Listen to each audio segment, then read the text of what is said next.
A los que nos quedamos, mis amados hermanos, les invito a abrir sus Biblias en la primera epístola a Timoteo.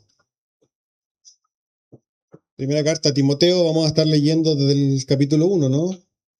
Vamos a seguir con el capítulo 1, desde el versículo 12 al versículo 17.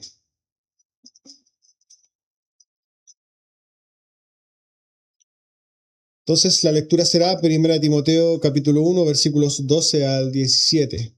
Dice así la palabra del Señor. Doy gracias al que me fortaleció, a Cristo Jesús nuestro Señor, porque me tuvo por fiel, poniéndome en el ministerio. Habiendo yo sido antes blasfemo, perseguidor e injuriador, mas fui recibido a misericordia, porque lo hice por ignorancia en incredulidad. Pero la gracia de nuestro Señor fue más abundante con la fe y el amor que es en Cristo Jesús. Palabra fiel y digna de ser recibida por todos, que Cristo Jesús vino al mundo para salvar a los pecadores, de los cuales yo soy el primero. Pero por esto fui recibido a misericordia, para que Jesucristo mostrase en mí el primero toda su clemencia, para ejemplo de los que habrían de creer en él para vida eterna. Por tanto, al Rey de los siglos, inmortal, invisible, al único y sabio Dios, sea honor y gloria por los siglos de los siglos. Amén. Tomen asiento, amados hermanos.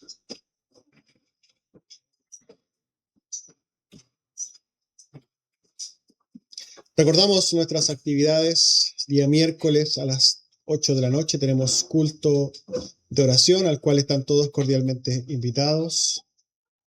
Asimismo, los días viernes a las 8 de la noche tenemos estudio bíblico. Estamos estudiando el libro de los Salmos, al cual también están todos cordialmente invitados.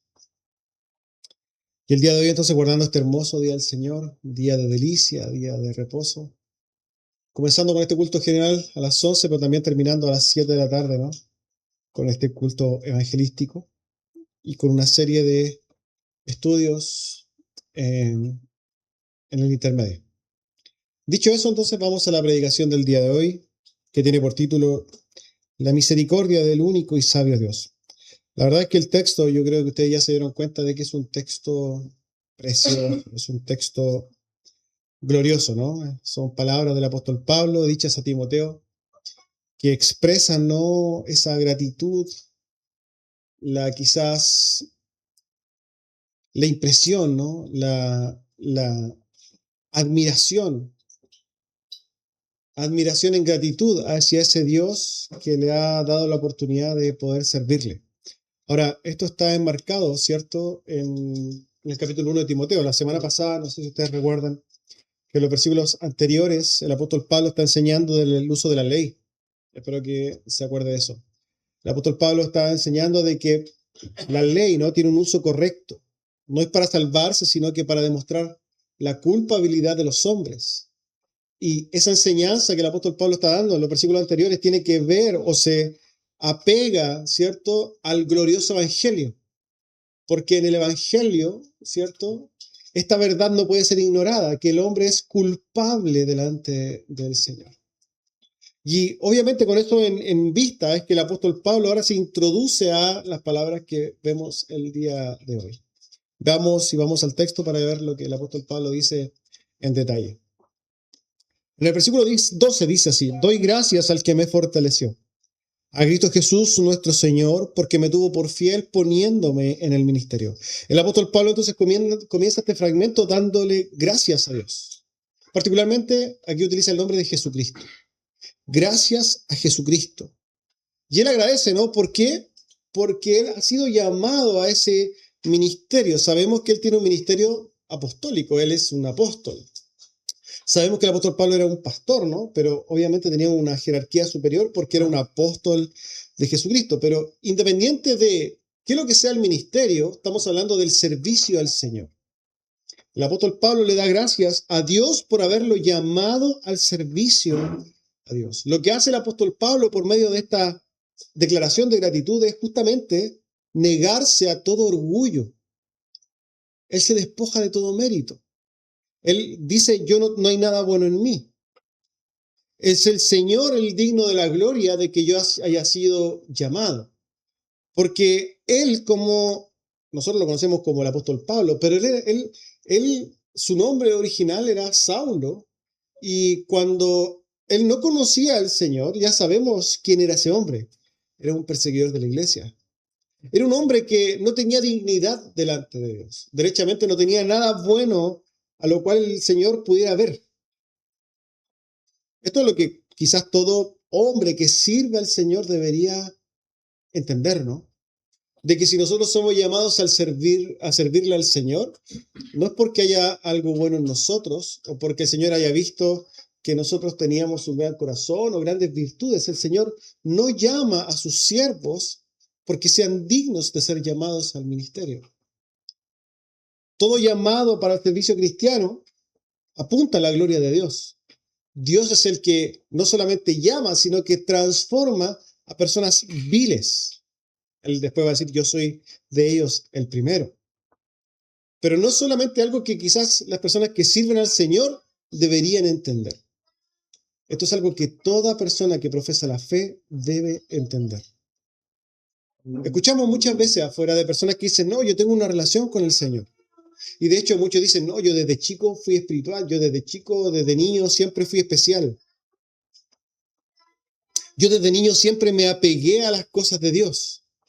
No, la verdad es que yo tengo un buen corazón. Yo siempre me he preocupado de los pobres.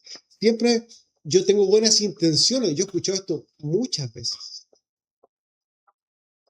Pero se les olvida a todas esas personas, o lo ignoran, claramente hay una ignorancia detrás, de que todas las personas delante de Dios son transgresoras, pecadoras, malvadas, corruptas, y por tanto están condenadas. No hay algo bueno. Usted no está sentado aquí el día de hoy porque usted haya tenido un hermoso corazón. Usted no está sentado aquí porque, hoy la verdad es que usted, la verdad que siempre fue muy espiritual. Usted no está aquí porque su papá oró por usted y que ahora usted fue sellado. No, nada de eso. Es solamente por la misericordia de Dios. Es porque Dios debe ser glorificado en su llamado. Dios no había nada bueno en usted. Cero. No hay mérito. Por tanto, esto debe de alguna manera destruir todo orgullo evangélico. No, es que yo tenía estas cosas especiales. No, no las tenía. Y el apóstol Pablo, siendo apóstol de Jesucristo, apóstol, hermanos, da la gloria a Dios y recalca. Entonces, si lo que va a hacer es recalcar cuán malo era. Vamos al versículo número 13.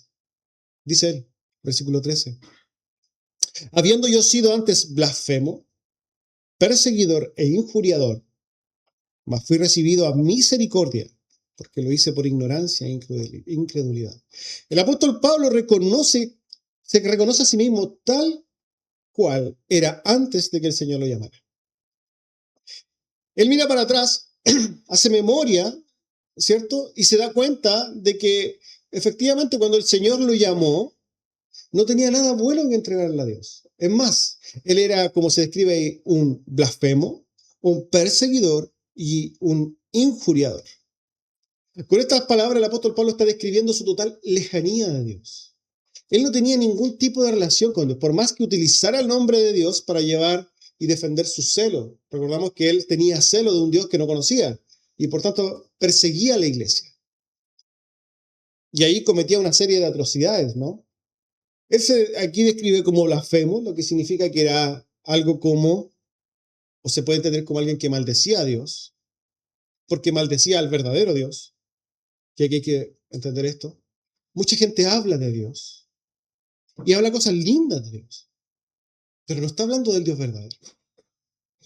El único Dios verdadero, y quizás por eso él dice el único Dios, el único y sabio Dios, porque hay un solo Dios. Es el Dios que se revela por medio de las Escrituras, no hay otro Dios. Cuando la gente dice yo tengo una relación con Dios, yo amo a Dios, está hablando de otro tipo de dioses. Nosotros no creemos que todo aquel que diga Dios está hablando de la misma persona, no. De hecho, alguien por ahí dijo que en la cabeza de cada hombre hay un Dios diferente. ¿Por qué? Porque toda la gente se imagina a su Dios. Y habla, idealiza y habla de su Dios, pero eso ante el verdadero Dios es idolatría. Porque Dios no quiere dioses ajenos. Este hombre, el apóstol Pablo, que ya sabemos que es un apóstol de Jesucristo, ¿no? Alguien que nosotros, a pesar de que no lo conocimos, tenemos un amor, un cariño especial por el apóstol Pablo, por lo que vemos en los relatos de la Escritura. Era un blasfemo delante de Dios. Era un hombre que no conocía a Dios. Era un perseguidor, también se describe ahí. Y ya sabemos nosotros por los relatos de las Escrituras que él era un perseguidor de la iglesia. Él arrastraba a hombres, mujeres y niños a las cárceles. Y por lo demás sabemos que por lo menos, era un cómplice de asesinato. A lo menos. De ahí para arriba. La Escritura no nos dice más de él. No encontramos que el apóstol Pablo mató a tal persona, pero sabemos que sí era cómplice. O sea, era una persona nada buena a los ojos del Señor, ¿no? Y era un injuriador, lo que se puede entender como un insultador, un maltratador. ¿De quién? Del Señor, de su palabra, de su nombre, porque era un hombre que no conocía a Dios. Era un opositor a la iglesia de Cristo y a su nombre. Se relata la conversión del apóstol Pablo en Hechos 26, texto que quizás todos reconocen. Y habiendo caído todos nosotros en tierra, oí una voz que me hablaba y decía en lengua hebrea: Saulo, Saulo, ¿por qué me persigues? Era porque el apóstol Pablo era un perseguidor de la iglesia y perseguía a Cristo. Todo aquel que se transforma en un enemigo de la iglesia es un enemigo de Cristo. Cuando el Señor se encuentra con Pablo, con Saulo en ese momento, ¿no? Que a pesar, vamos a aclarar esto, no es que después cambió el nombre, solamente Pablo es la expresión griega, ¿no? De su nombre. Él siempre se va a llamar Saulo hasta el final. Pero después se empieza a hablar, ¿no? de Pablo, quizás con la misma intención de separar a aquel antiguo hombre celoso de la ley con el siervo.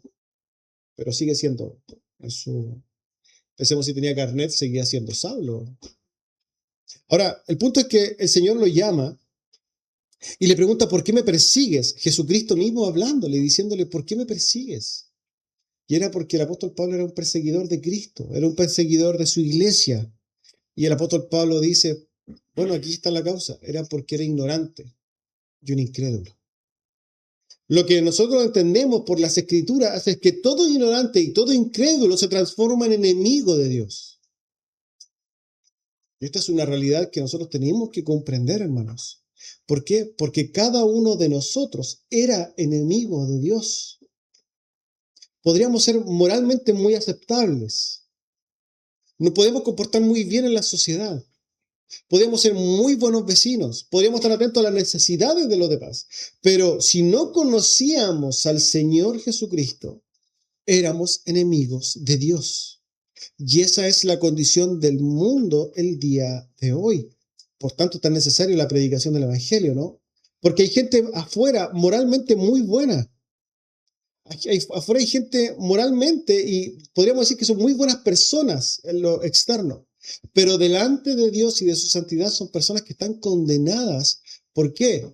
Porque ante los ojos de Dios son blasfemos, idólatras, enemigos de Dios. Y nosotros, hermanos, éramos los mismos.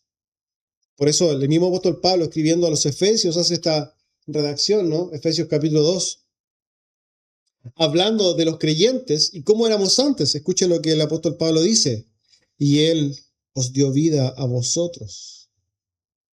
Hablando de Dios. Dios nos dio vida a nosotros cuando estabais muertos en vuestros delitos y pecados, en los cuales anduvisteis en otro tiempo, siguiendo la corriente de este mundo, conforme al príncipe de la potestad del aire, el espíritu, que ahora opera en los hijos de desobediencia, entre los cuales todos nosotros vivimos en otro tiempo, en los deseos de nuestra carne, haciendo la voluntad de la carne y de los pensamientos, y éramos por naturaleza hijos de ira, lo mismo que los demás. Pero Dios, que es rico en misericordia, por su gran amor con que nos amó, aun estando nosotros muertos en pecados, nos dio vida juntamente con Cristo. Por gracia sois salvos. El apóstol Pablo, escribiendo a los Efesios, relata la vida entonces de cómo éramos nosotros, y esto nos debe llevar a nosotros a pensar, hermanos. ¿Cómo éramos nosotros? ¿Cómo vivíamos nosotros? ¿Qué era de nosotros antes de que el Señor nos llamara? Quizás si miráramos nuestra vida antes, era una vida ordenada. Yo tenía una vida ordenada. La gente podría decir, no, es que la persona que Juan o Pedrito era una persona muy honesta, ¿no? Una persona agradable.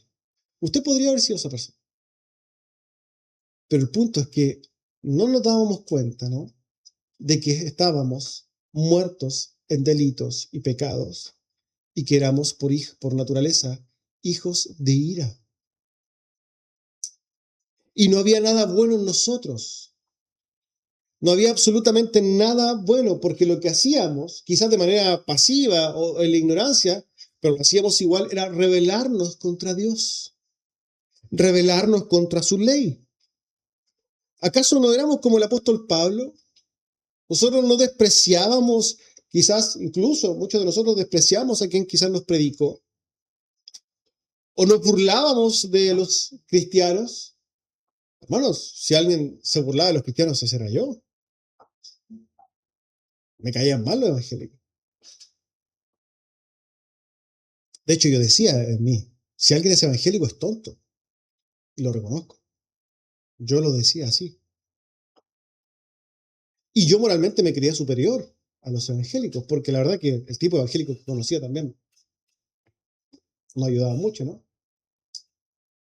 Pero el punto es que nuestra dignidad y nuestros méritos no son nada delante de Dios. No lo entendía. No entendía que no son nuestras obras de justicia las que nos van a salvar. No entendía que no era mi moral ni mi forma de conducirme la que me abría puertas al cielo, sino que solamente Cristo, porque era un ignorante. Y en eso entonces despreciaba el mensaje del Evangelio, despreciaba la cruz, hermanos, porque para mí yo era suficiente. Y este es el problema de toda la gente, ¿no? Cuando nosotros salimos a predicar, la gente se cree suficiente por sus méritos, se cree buena, se cree capaz, se cree tener los méritos para pararse delante del Señor. Algunos llegan a tal nivel de patudez que dicen, yo me voy a parar con él y le voy a pedir explicaciones a Dios. Otros llegan a tal patudez que se enojan con Dios por cómo son las cosas. Estoy enojado con Dios porque se llevó a mi hermano, se llevó a mi padre, se llevó a mi amigo. Es que eso es el desconocimiento máximo de quién es Dios y quién es el hombre. Lo que hace la Escritura es mostrar y poner al hombre donde corresponde. El hombre es un pecador, malvado, perverso, enemigo de Dios. Y el apóstol Pablo está dejando claro esto. Él también lo era. El apóstol Pablo era un perseguidor de la iglesia. Era alguien que no tenía ningún tipo de méritos, pero solamente por la misericordia de Dios, hoy día puede servir al Evangelio. Puede servir para proclamar el nombre del Señor. Y aquí hace alusión a la gracia de Dios. Fíjense lo que empieza a hablar el apóstol Pablo en el versículo 14. Dice él, pero la gracia de nuestro Señor fue más abundante con la fe y el amor que es en Cristo Jesús. Ese pero es, hermanos, pero muy hermoso. Ese pero lo que va a hacer es marcar una senda diferente. Nosotros seguíamos un camino, pero algo sucedió. Imaginamos, ¿no? Que vamos en una dirección, vamos por la autopista y de repente tenemos que desviarnos, que íbamos bien, pero había un accidente en la autopista, entonces tuve que tomar un desvío. Bueno, esto es lo que sucede en la vida de los creyentes. Nosotros íbamos camino a la condenación, pero algo sucedió en el camino. Y ese pero no es nada más, hermanos, que la aparición del Señor Jesucristo y su gracia. La gracia, ese favor inmerecido, ese amor de Dios que da gratuitamente a las personas. Dice que la gracia del Señor fue más abundante, fue más grande, fue enorme, fue tan grande que pudo cubrir todas sus maldades. Y eso es algo que para cualquier persona que conoce sus propios pecados es hermoso. La gracia del Señor fue más abundante con la fe y el amor que es en Cristo Jesús. La gracia del Señor en cada uno de nosotros ha sido más grande que nuestra maldad. La gracia del Señor fue superior, sobrepasó toda nuestra rebeldía. Cuando yo pequé, hermanos, la gracia del Señor fue más grande. Cuando yo me rebelé, la gracia de Cristo fue mayor. Cuando me equivoqué, cuando me dejé caer, la gracia del Señor fue mayor. Cuando yo desobedecí, también la gracia del Señor fue mayor. Cuando mi carne me dominó, también la gracia del Señor fue superior, fue más grande. Cuando mi corazón se desvió, hermanos, la gracia del Señor también fue mayor. Cuando me faltó la fe, la gracia del Señor fue mayor. Cuando me envanecí, la gracia del Señor fue mayor. Porque la gracia de Cristo siempre ha sido más alta y más sublime que toda maldad humana, hermanos. Y esto nos lleva a reflexionar en algo. Y es que no hay maldad tan grande que Dios no pueda cubrir. Fíjese que lamentablemente la disposición del corazón del hombre siempre es a juzgar a los demás y a ver el pecado ajeno como mayor al mío, imperdonable, ¿cierto?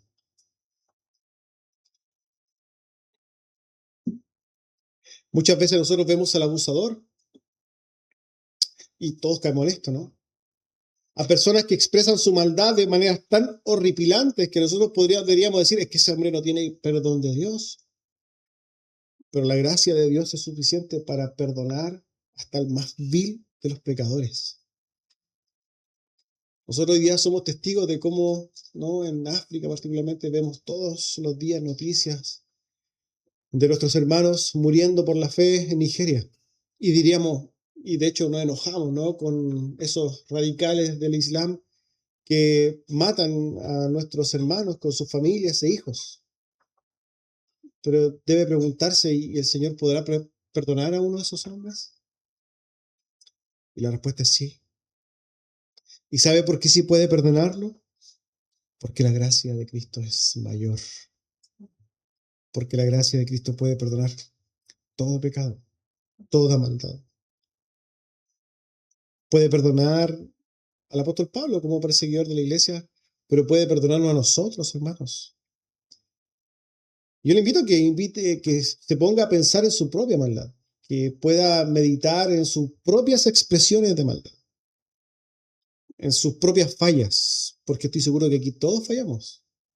Aquí no hay superhéroes espirituales, aquí no hay nadie que levite de santidad, ni mucho menos. Somos todas personas condicionadas por nuestros corazones, por nuestra carne, y fallamos. Pero la gracia del Señor es mayor. Y está ahí para todo aquel que deposita su fe en Él. La gracia del Señor se derramó sobre la vida del apóstol Pablo y cambió su vida, hermanos. Por eso, cuando el apóstol Pablo hace memoria de quién era él se da cuenta de que era un pecador vil, un enemigo de Dios, pero ahora era un servidor del Señor. Qué gracia más preciosa del Señor. Qué obra transformadora la que hizo el Señor. Por eso él, me imagino yo, que con mucho gozo, ¿no?, con alegría, quizás de hecho se ve como un poquito exaltado el apóstol Pablo en el versículo 15, ¿no? Cuando él dice, palabra fiel y digna de ser recibida es esta. Digna de ser recibida por todos, que Cristo Jesús vino al mundo para salvar a los pecadores, de los cuales yo soy el primero. Todo el mundo debe oír esta verdad. Esto es lo que el apóstol Pablo está diciendo. Es una palabra fiel y digna de que todo el mundo la reciba. Todo el mundo debería saber, debería darse por enterado, ¿no?, que Jesús vino al mundo no para condenar al mundo, sino que para salvar al mundo. Todo el mundo debería tener la oportunidad de saber que Jesús venía para perdonarnos. Hasta el más vil de los pecadores debería saber que Jesús vino al mundo, ¿para qué? Para librarnos de la condenación. Y no hay pecadores, ¿cierto? No hay hombre tan sucio, tan pecador, tan pervertido, tan malo, tan inescrupuloso que no pueda ser salvado. ¿Por qué? Porque cuando hablamos de los pecadores, Él dice, yo soy el primero. Yo soy el más vil de los pecadores. Y si yo, como un perseguidor de la iglesia, dice el apóstol Pablo, yo como alguien que realmente era enemigo de Dios y que de hecho me encargué de perseguir a la iglesia, de luchar, de poner todas mis energías en contra de la iglesia, del nombre de Cristo, ¿por qué entonces los demás no pueden ser salvos?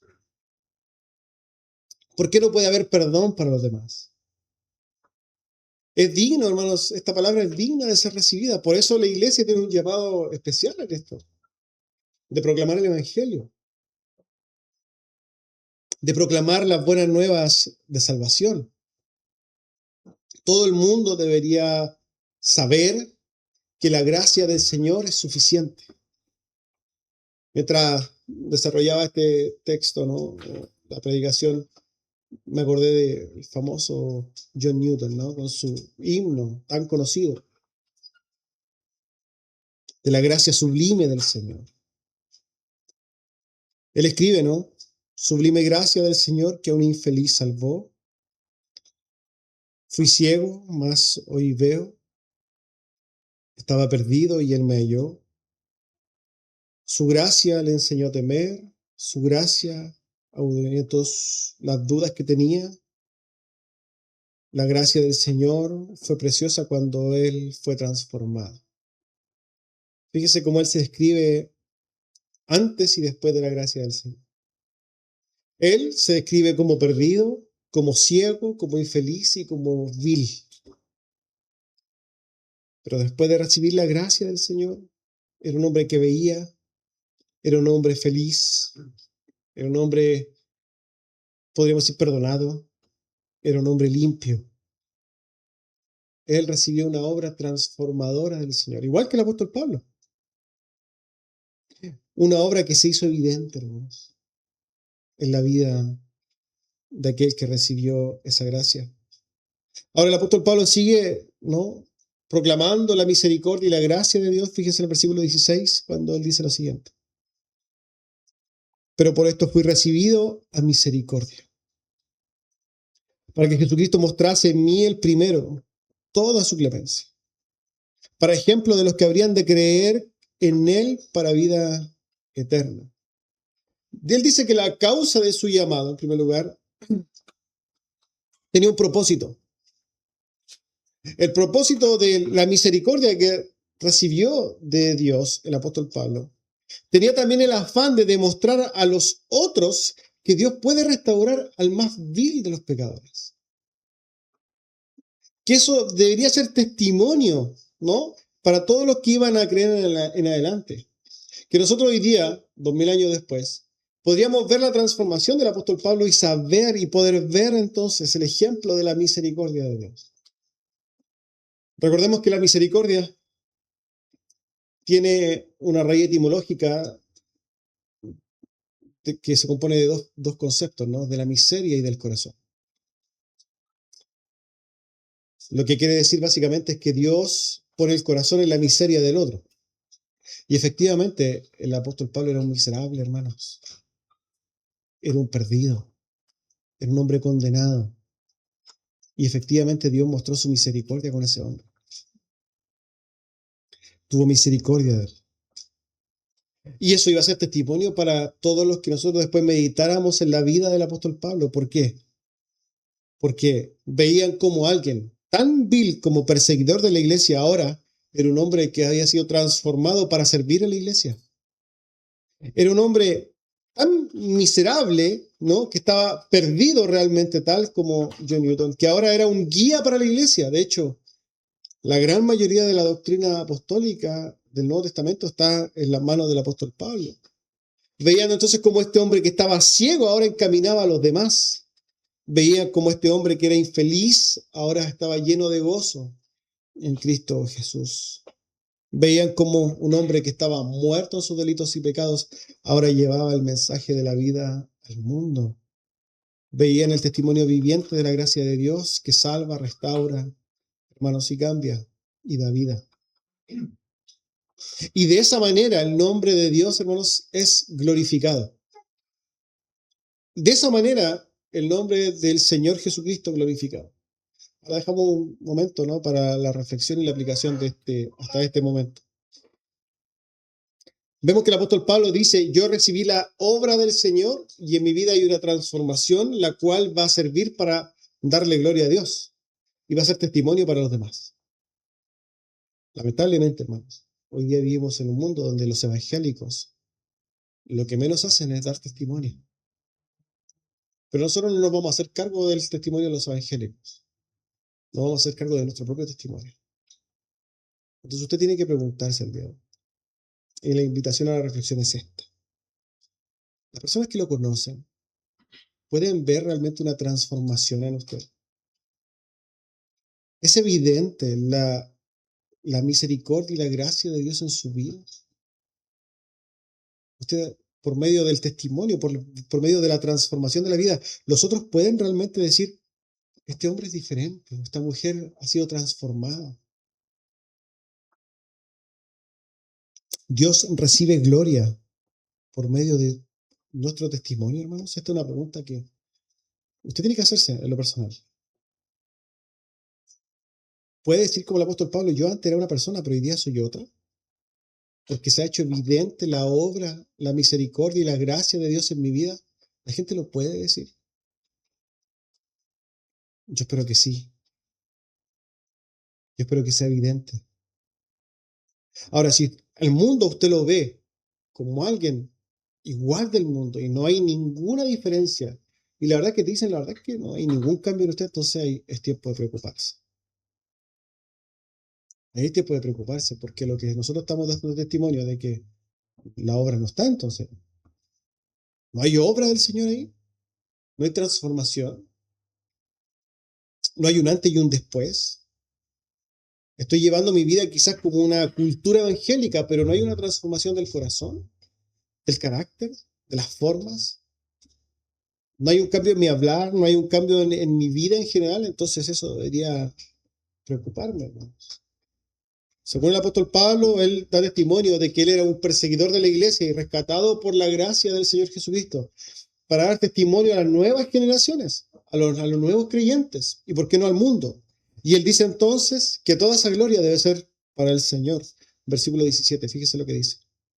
Por tanto, él concluye en el versículo 17, por tanto, al Rey de los siglos, inmortal, invisible, al único y sabio Dios, sea honor y gloria por los siglos de los siglos.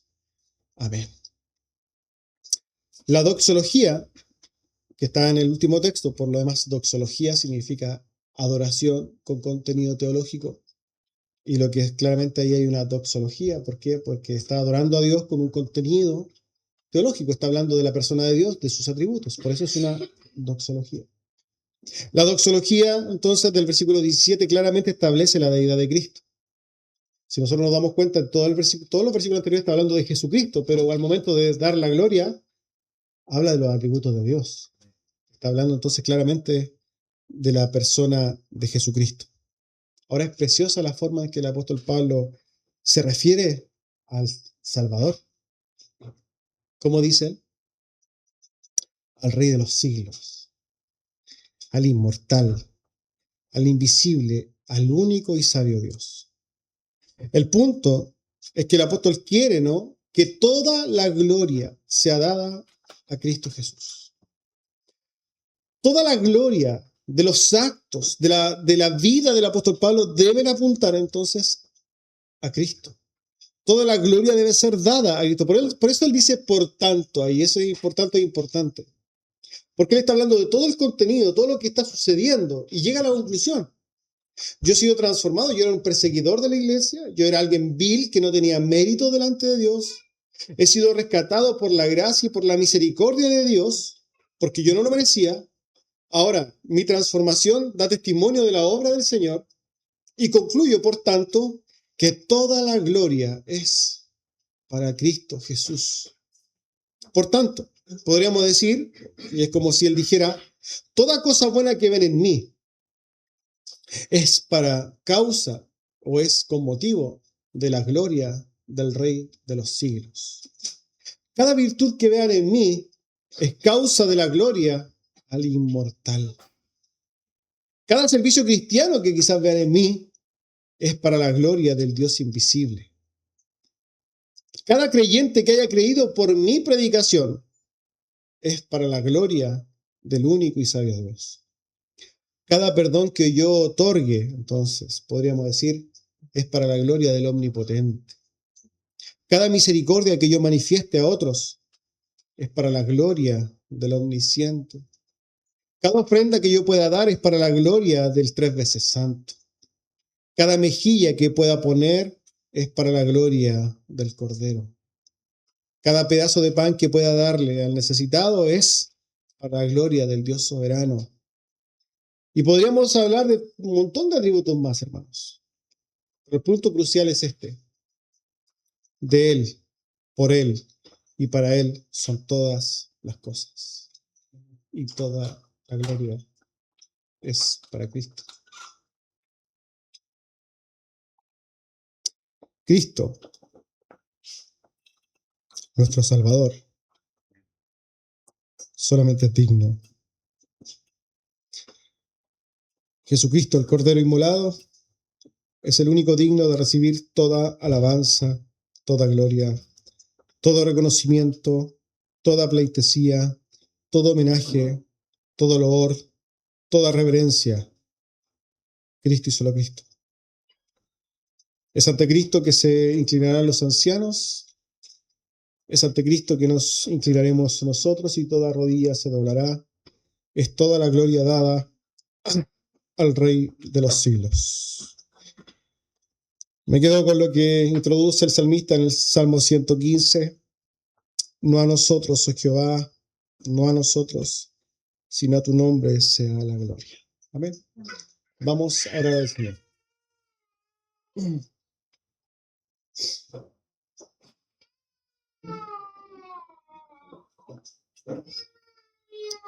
Amado Dios y Padre Celestial, le damos gracias por su palabra. Le glorificamos, amado Señor, por su amor, por su misericordia, por el gran amor con que nos amó. Rogamos que cada día de nuestras vidas, Señor, pueda ser un testimonio que sea motivo de gloria para usted. Ayúdenos, Señor, en este caminar cristiano, para que cada día podamos ser transformados.